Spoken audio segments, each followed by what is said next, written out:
Nu, ko Budha mešā, tātad Merkūrs Saules zīmē. Merkūram šī zīme ir neitrāla, un tiem, kam ir Merkūrs mešā, tad parasti tiek uzskatīts, ka viņiem, teiksim, pilnu izdomu bagāts cilvēks, jā.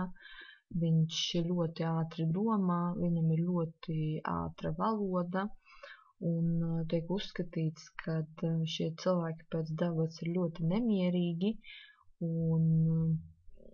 teiksim, varbūt problēmas ar kārtību gan darbos, gan vārdos, jā, gan domās, un var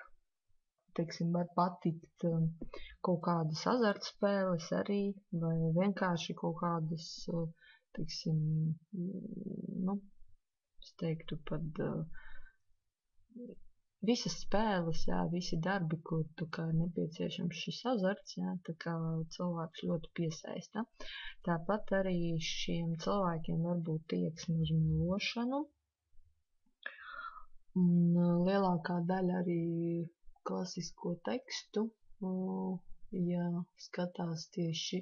Budhu mešā, tad tiek uzskatīts, ka šie cilvēki tiecas uz ateismu, kad viņi ir ļoti labi zīmētāji, ja, kad ir kaut kādas spējas arhitektūras jomā, piemēram, ja mēs redzam, ka cilvēkam ir Budhu mešā, tad attiecīgi mēs pilnīgi noteikti, ja piemēram tas bērns ir, tad pilnīgi noteikti viņam ir kaut kāds talants šajā jomā, un attiecīgi mēs varam viņu tā kā laist uz kaut kādu gleznošanas vai zīmēšanas pulciņu, ja. Dejošana taisa skaitā,